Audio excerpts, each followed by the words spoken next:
আল্লাহর দরবার এসে আল্লাহর কাছে চাও, এটা আল্লাহর শরীয়ত, এটা আল্লাহর বিধান।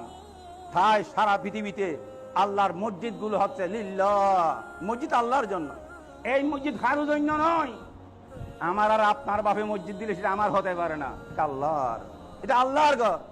সেখানে আমার আর আপনার কোন দাঁতদারি সর্দারি মাতবরি খেয়াল কোনো কিছুই চলবে না।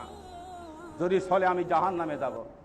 আমার বাবা এই জায়গা দিয়েছে আমার বাবার নেক আমলের জন্য, জান্নাতের জন্য, আমার জন্য নয়। আমার জন্য যা দরকার সেগুলো রেখে গেছে, আমি ওয়ারিস হিসেবে সেগুলোর মালিক হয়েছি।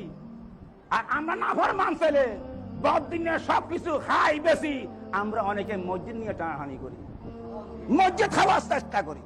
চট্টগ্রামে অসংখ্য মসজিদ আছে যেগুলো নিয়ে মানুষ ব্যবসা করে, অনেক মসজিদ আছে ব্যবসা করে, কোটি কোটি টাকা ব্যাংক ব্যালেন্স করে, ব্যবসা করে, ইচ্ছা মতো মসজিদের টাকা ব্যবহার করে।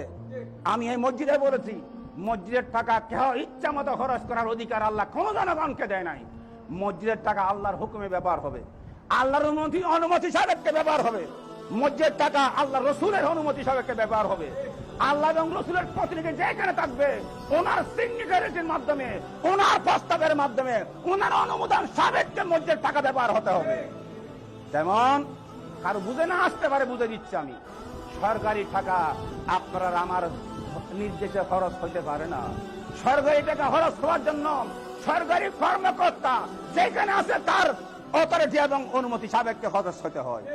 সরকারি টাকা যদি সরকারি কর্মচারীর সিগনেচারি এবং অনুমতি সাপেক্ষে খরচ হতে হয়, আল্লাহর টাকা আপনার হুকুমে, আপনার নির্দেশে, আপনার ইচ্ছা মতো খরচ কেমনে হবে? আল্লাহর প্রতিনিধি, রসুলের প্রতিনিধির অনুমতিতে খরচ হতে হবে। তাই মসজিদের টাকা মসজিদের ইমাম সাহেবের অনুমতি ছাড়া খরচ করা জায়েজ নাই, শরীয়তের সিদ্ধান্ত। এটা মালিক আপনি নন, এটা মালিক আল্লাহ। আল্লাহর এই মালিকানার টাকা খরচ করবে একমাত্র আল্লাহর প্রতিনিধি, রসুলের প্রতিনিধি। উনি যে হবে হোক, ওনার সম্মতিতে, ওনার অনুমতিতে এই খরচ হবে, এটাই শরীয়তের বিষয়।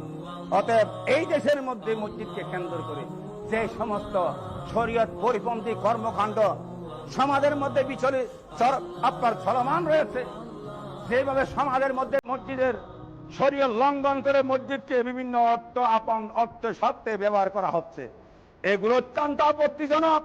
খোদার লানত আর গজব পড়বে এই সমস্ত কাজের।